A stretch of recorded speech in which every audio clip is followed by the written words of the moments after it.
Le Green Deal au cœur de la transition écologique. Voilà la session qui va nous occuper pour cet début d'après-midi.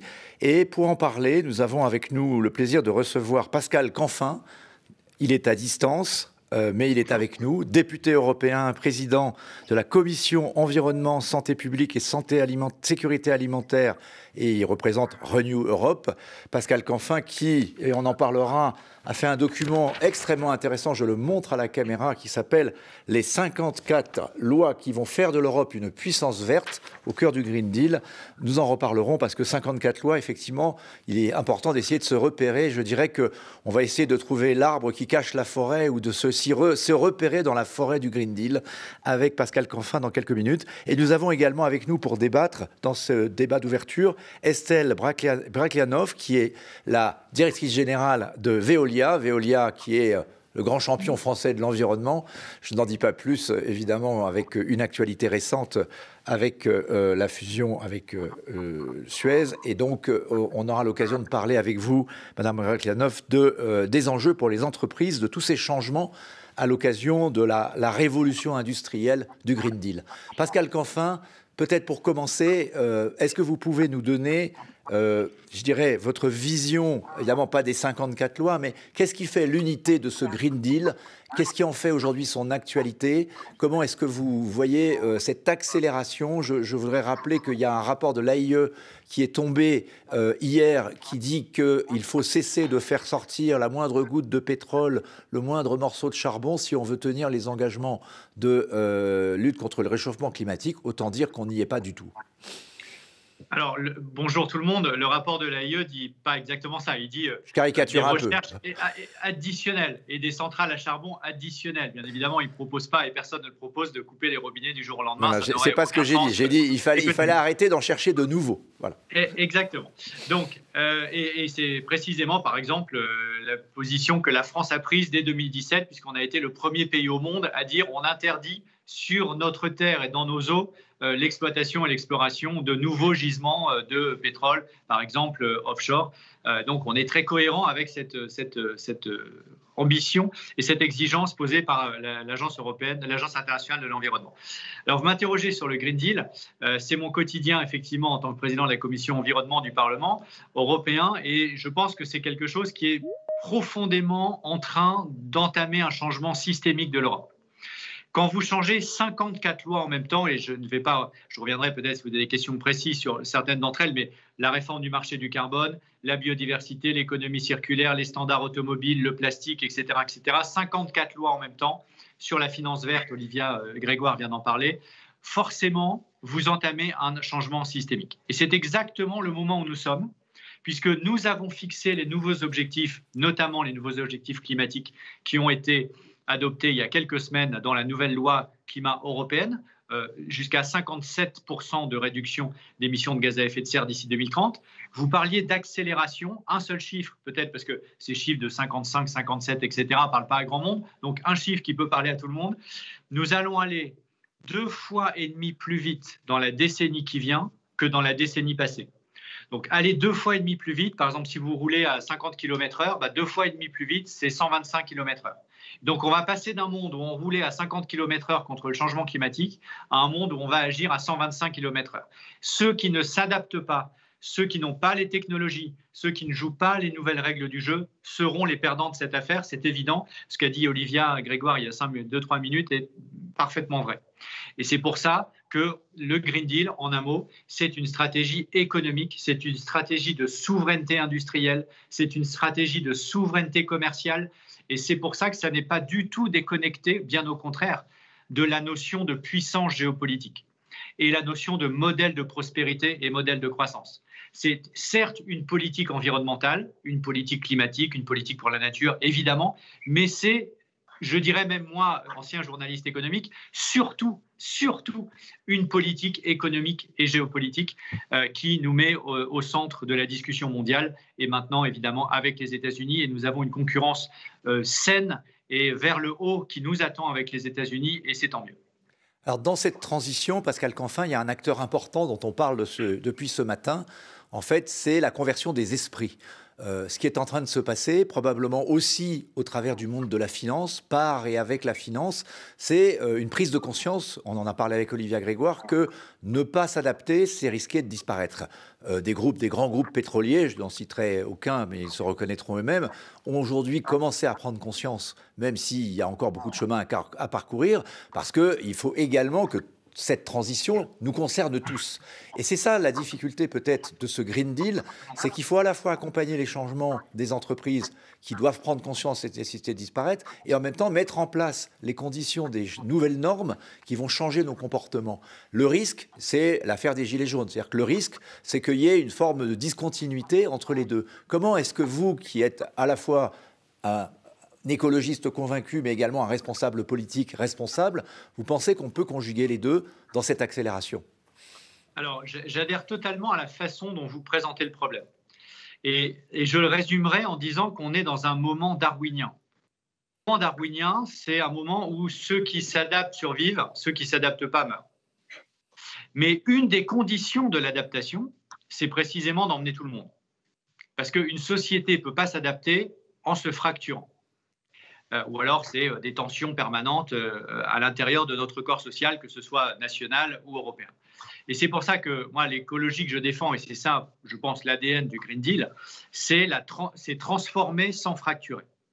Et pour ne pas fracturer, il faut fixer les bonnes règles du jeu, avoir les bons accompagnements financiers, avoir les bons outils de redistribution sociale liés au prix du carbone, etc., etc. Et donc, c'est exactement sur tout cela que l'on travaille. Je donnerai un exemple parmi beaucoup d'autres.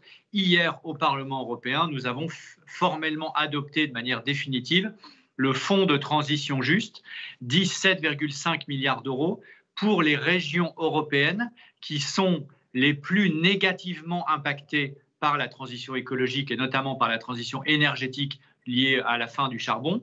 Je pense que nous aurons une deuxième grande discussion sociale qui va arriver en juillet, avec la réforme qui est proposée par la Commission européenne, d'augmenter très significativement le prix du carbone. Vous avez vu que le marché du carbone est déjà dépassé les 50-55 euros le prix de la tonne de CO2, ce qui n'était jamais arrivé avant même que nous changions les règles en juillet, parce qu'on vise un prix du carbone qui va structurellement être autour de 60 euros la tonne de CO2. Et à 60 euros la tonne de CO2, il commence à y avoir des impacts notables pour les industries. Donc, il faut les accompagner. C'est notamment le mécanisme d'ajustement carbone aux frontières, on pourra y revenir. Et pour les citoyens, l'extension qui sera proposée très probablement par la Commission européenne du marché du carbone au transport routier et au chauffage va poser des problèmes importants qu'il nous faut traiter en amont. Et sinon, je pense qu'il faudra mieux ne pas faire cette réforme. C'est ce que j'ai dit à Frans Timmermans. Parce que si vous commencez à générer des gilets jaunes à l'échelle européenne, parce que l'Europe créerait un prix du carbone sur le chauffage sans avoir, et sur l'essence, sans avoir les dispositifs d'accompagnement financiers et sociaux aujourd'hui, pas dans 2 ans, mais au jour J, alors il vaut mieux s'abstenir de faire cette réforme. Donc on voit bien que la tension, là, comme on rentre dans le dur, la tension sur l'acceptabilité sociale, les mesures d'accompagnement, que ce soit pour la compétitivité des entreprises, que ce soit pour l'acceptabilité purement sociale, c'est un enjeu absolument majeur du Green Deal aujourd'hui. Vous le dites dans votre rapport, personne ne mesure encore l'ampleur de la transformation systémique que cela implique pour les entreprises, les citoyens, les consommateurs. Vous venez d'en dire un mot. Je voudrais prendre un exemple qui est dans l'actualité de ce printemps, puisque notre forum arrive au moment où arrive la fameuse directive sur les indicateurs extra-financiers qui fait partie de ce Green Deal. On en parlait avec Olivia Grégoire. Où est-ce qu'on en est de ces indicateurs? Est-ce que cette harmonisation et la lisibilité finalement des indicateurs extra-financiers qui vont désormais s'appliquer à la plupart des entreprises ou à toutes les entreprises qui se disent en tout cas RSE compatibles ou compatibles avec ce monde zéro carbone sont de nature à changer vraiment les modèles économiques de ces entreprises? Alors, je vais tirer ce fil, parce qu'il est très intéressant, et je vais vous montrer en fait ce qui va se passer. Il faut connecter 3 choses pour bien mesurer l'ampleur du changement qui va être généré sur la partie reporting extra-financier, qui est un élément, une brique parmi beaucoup d'autres. On n'a pas parlé voiture, on n'a pas parlé énergie, on n'a pas parlé commerce, etc. On ne parle que de ça. Ce qui est en train de se passer, c'est qu'on va connecter la taxonomie, le reporting extra-financier et la politique monétaire. Une fois que nous aurons formellement validé la taxonomie, et on pourra y revenir, il reste quelques gros sujets, notamment celui du gaz et du nucléaire, qu'on aura validé de manière négociée de manière finale le texte sur le reporting extra-financier, alors la BCE aura la base légale démocratique pour dire, moi, je commence à mettre en facteur dans ma politique de collatéral et dans ma politique d'achat les enjeux taxonomie et NFRD. Et alors, vous avez un effet de souffle sur la valorisation des entreprises qui est colossal. Parce que ça veut dire que le titre financier d'une entreprise qui est mal coté sur le plan taxonomie, et ça se voit à travers son reporting NFRD, eh bien, elle se retrouve défavorisée en collatéral de la BCE. Ça veut dire que détenir un titre financier de cette entreprise, c'est plus cher, c'est plus risqué, c'est moins liquide. Et donc, vous commencez par dire, oh là là, je vais faire le reste. Vous dépriorisez ces achats. Si en plus, à côté du collatéral, vous avez la logique politique d'achat de la BCE, je ne parle pas des achats exceptionnels liés à la crise Covid, mais des achats de la politique non conventionnelle qui est menée depuis des années et qui continuera encore quelques années, vous additionnez tout ça, ça fait système. Et là, vous êtes au cœur du réacteur, à savoir que la valorisation comptable purement financière de l'entreprise dérape complètement selon qu'elle est bien cotée du point de vue taxonomie NFRD ou qu'elle est mal cotée. Et c'est la jonction que Olivia expliquait tout à l'heure, c'est la jonction entre le non financier et le financier. Et jusqu'à présent, ça ne s'est pas fait. C'était nice to have, c'est sympathique, le SG, pourquoi pas, mais enfin bon, le cœur du réacteur, c'est quand même le financier. Je pense que quand on touche à la politique monétaire, et Christine Lagarde est absolument convaincue de la nécessité de le faire, mais ne peut pas le faire tant qu'elle n'a pas les bases démocratiques pour le faire. Et la base démocratique, c'est précisément que le législateur européen se dote de ces critères et de cette définition. Ce n'est pas la BCE de l'inventer de toutes pièces, c'est parfaitement légitime. Une fois qu'on a fait ça, vous allez voir l'effet de souffle. Et ça n'est qu'un exemple, un exemple parmi d'autres du côté systémique qui est en train de se faire. C'est pour ça que j'invite les participants à ne pas regarder texte par texte, parce que chaque entreprise ou chaque secteur financier a tendance à regarder son texte. Alors, les constructeurs automobiles vont regarder les standards CO2 des voitures, Veolia va regarder d'autres sujets sur les déchets ou sur l'eau, etc. Puis un troisième va regarder encore autre chose. Je vous invite vraiment à connecter les points et à regarder le fait qu'on est dans une logique de domino. Et quand on bouge un domino, ça a un impact sur l'autre, etc., etc. Et je suis vraiment convaincu que lorsqu'on sera allé au bout de cette affaire, ça va prendre 2 ans, 3 ans, puisqu'en gros, pour négocier 55 lois en parallèle, ça prend 2 à 3 ans, ce qui n'est pas si long que ça quand on y réfléchit. Eh bien, à la fin des fins, il faudra mieux être du bon côté que du mauvais. Merci beaucoup, Pascal Canfin. On reviendra un peu vers vous en fin de débat. Je voudrais donner la parole maintenant à Veolia, à Estelle Brachlianoff, si vous êtes avec nous. Merci. Oui, bonjour. Bonjour madame. Alors, on est ravis de vous avoir à la tribune pour ce débat. Vous venez d'entendre Pascal Canfin et vous êtes, je dirais, le grand Veolia qui est en train de naître, est au cœur de cette transition écologique. Peut-être vous demander d'abord de réagir. C'est-à-dire que vous êtes au cœur de ces questions, vous les connaissez par cœur, mais le grand public n'a pas forcément conscience de l'ampleur des changements, effectivement, qui vient d'être décrit dans sa mécanique. La mécanique que décrit Pascal Canfin est absolument implacable. On est en train de rentrer dans un nouveau monde et peut-être une nouvelle économie de la durabilité, mais ça ne va pas se faire sans heurts. Oui, je peux être tout à fait d'accord avec ce qui a été dit précédemment. Ce qui se joue aujourd'hui, ce n'est pas moins que le leadership mondial de la transformation écologique. La question, c'est est-ce que c'est l'Europe qui va en avoir le leadership ou les États-Unis ou la Chine? On a une compétition qui est en train de se jouer en ce moment.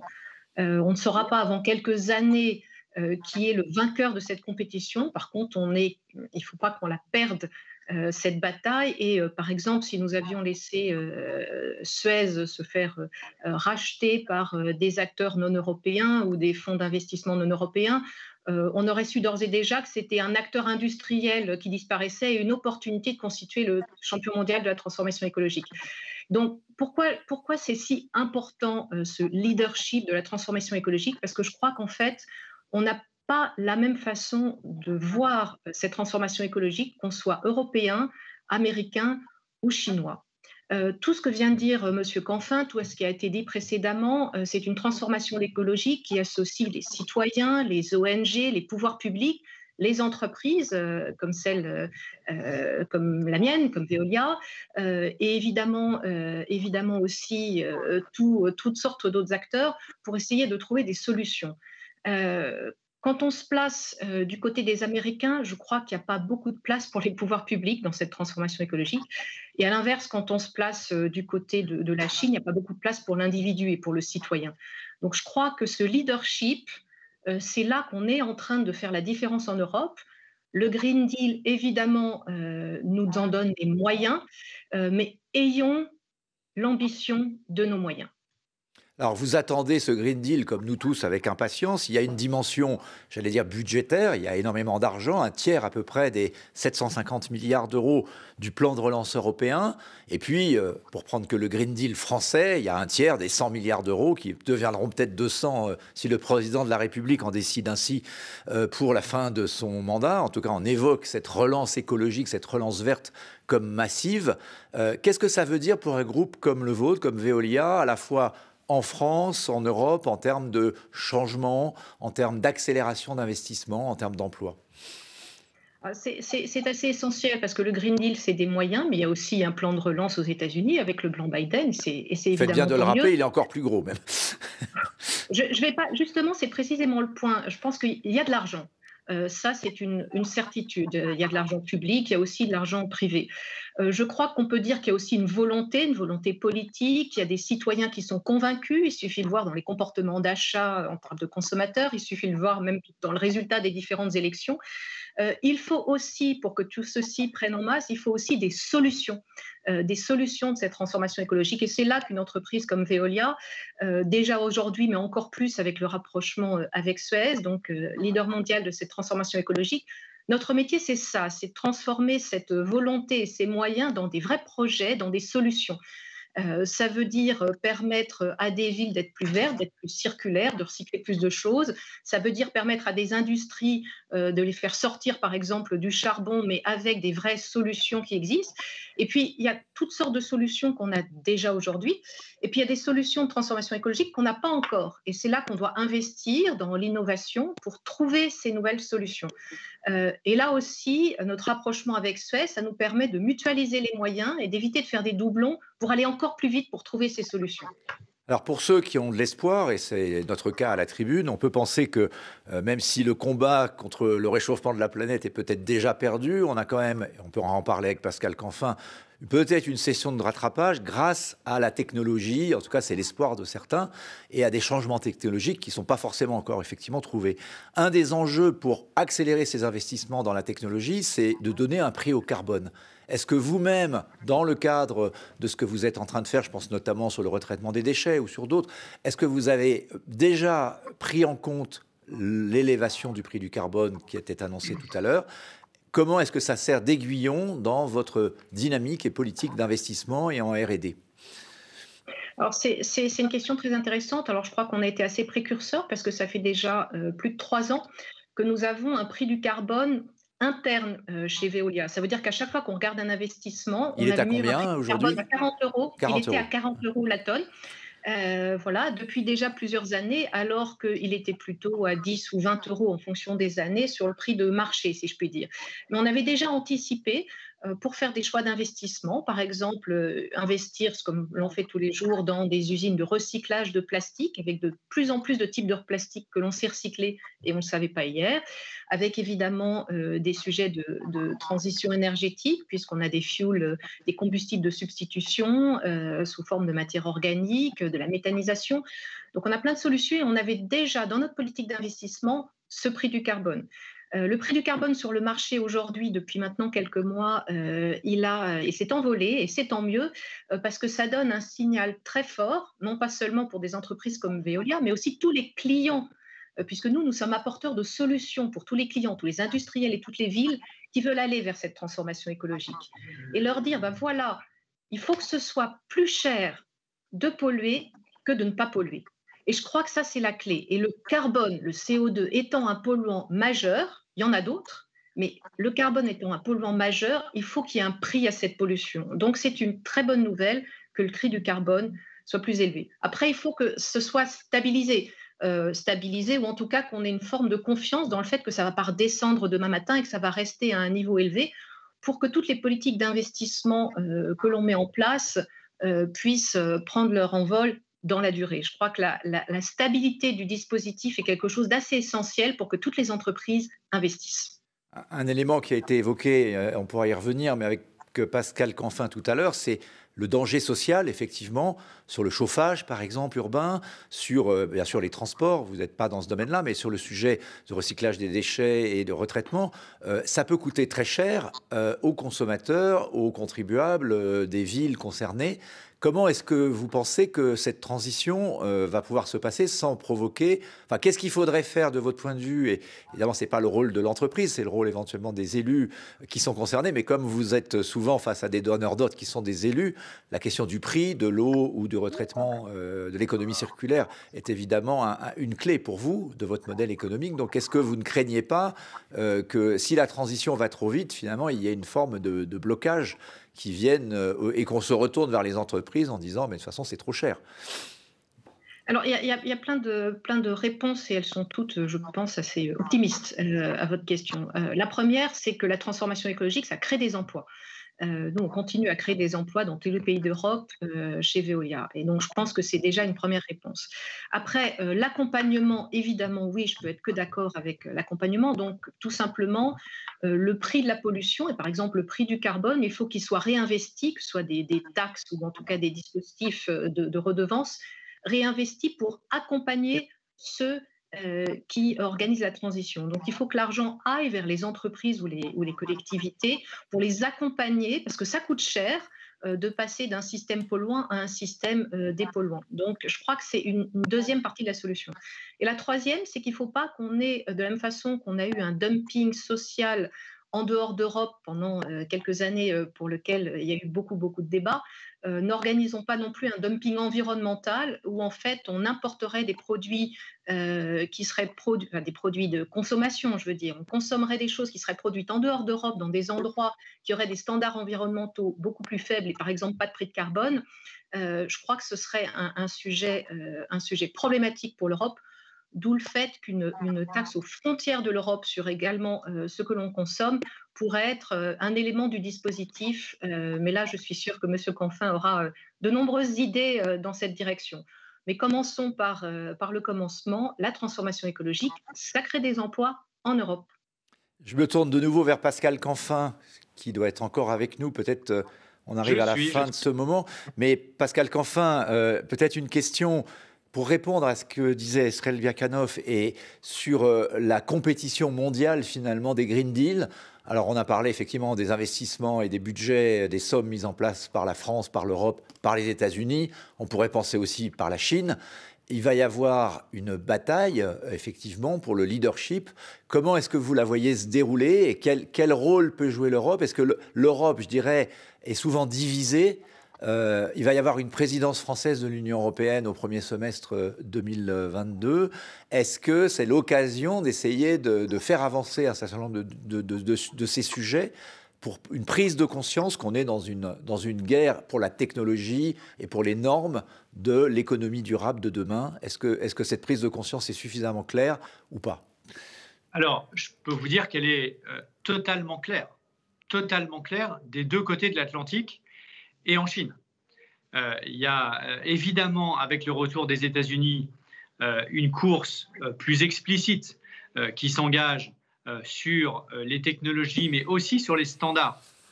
Parce que la question qui est fondamentale à côté de la maîtrise des technologies, c'est la fixation des règles du jeu. Et une des règles du jeu qui va être modifiée dans les fameuses 54 lois que j'évoquais, 13 d'entre elles sont présentées le 14 juillet de cette année par la Commission européenne et ensuite sont négociées au Parlement et au Conseil. c'est le fameux mécanisme d'ajustement carbone aux frontières. Et donc, c'est ce que Estelle évoquait comme la taxe carbone aux frontières. Donc, ça ne sera pas une taxe, puisque qui dit taxe dit unanimité, qui dit unanimité dit rarement bonne décision à la fin. Donc, ça ne sera pas une taxe, ce sera un mécanisme qui sera en fait le miroir du marché du carbone sur les importations pour les secteurs couverts par le marché du carbone. Donc, si le prix du carbone payé par un industriel européen est de 55 € la tonne, et que l'industriel, un Turc, exporte vers l'Union européenne de l'aluminium ou de l'acier et qu'il a payé 0 € la tonne de CO2, eh bien, il aura un mécanisme qui lui fera payer 55 à l'entrée pour avoir ce qu'on appelle en bon français un level playing field, c'est-à-dire une concurrence équitable, ni protectionniste, bien évidemment, mais ni une balle dans le pied pour nos industriels. Et ça, pendant très longtemps, ça a été une revendication française, ça remonte à Jacques Chirac. Ça a été une revendication française qui a globalement fait flop, toujours. Et depuis le Green Deal, donc depuis 2 ans, c'est devenu la nouvelle doctrine de l'Union européenne majoritaire. Je dis majoritaire, ce n'est pas l'unanimité, mais précisément, on n'a pas besoin de l'unanimité pour la faire passer. On a la majorité. Certains sont très allants, d'autres un peu moins, mais au final, ça sera présenté le 14 juillet. Et je peux vous dire que dans 1 an, on a un mécanisme d'ajustement carbone aux frontières, puisque nous sommes engagés dans le cadre du plan de relance auquel vous faisiez référence à l'instant, à ce que ce mécanisme soit en place et opérationnel au 1er janvier 2023. Donc ça veut dire que le texte est proposé le 14 juillet 2021, il y a à peu près 1 an de négociations mise en place au 1er janvier 2023. Donc vous voyez, c'est quelque chose qui était dans les limbes pendant 20 ans. Maintenant, c'est décidé, c'est en place dans 2 ans. Donc ça vous donne une idée de la transformation et c'est un mécanisme parmi d'autres qui vont nous permettre de changer les règles du jeu, de la façon dont nous échangeons avec le reste du monde pour nous permettre d'avoir la transition juste, équitable, mais ambitieuse dont nous voulons être les leaders. Et je pense que l'Europe a tout, et je conclurai là-dessus, quand on dézoome un tout petit peu et qu'on regarde quels sont les atouts des uns et des autres dans la compétition mondiale. L'Europe, c'est le pays qui est le plus riche en capital humain et en brevets verts. On est les numéro 1 au monde. On est le continent le plus pauvre au monde en ressources fossiles. On importe quasiment tout. Donc l'idée de dire on va décarboner l'économie pour avoir une économie low carbone, circulaire, plus économe, plus efficiente, etc., c'est évidemment notre intérêt géopolitique, puisqu'on switch d'un monde où on n'a pas les atouts, on est obligé de les importer, ce qui nous coûte une fortune, et ce qui nous rend dépendants d'un point de vue géopolitique de régimes dont on n'a pas forcément envie d'être dépendant, vers, au contraire, un monde où c'est nous qui avons les clés et les règles du jeu. Et donc, c'est évidemment, au-delà des quelques tensions, des quelques enjeux locaux qu'il faut régler, il faut le régler, mais au-delà de ça, si on dézoome un petit peu, on voit que, bien évidemment, c'est notre intérêt géopolitique que d'aller dans cette direction. Merci beaucoup à vous deux pour ce débat. L'horloge accélère, l'horloge de la transition écologique accélère, que ce soit du côté du Parlement européen ou des grandes entreprises. On attend évidemment ce rendez-vous du 14 juillet qui évidemment est cher au cœur de la France, de tous les Français, mais ça sera sans doute un changement qui concernera bien au-delà de notre seul pays, mais finalement on est le pays des révolutions, donc Pascal Canfin, bien joué d'avoir choisi cette date. Merci encore à vous et je vous souhaite une bonne journée. Au revoir.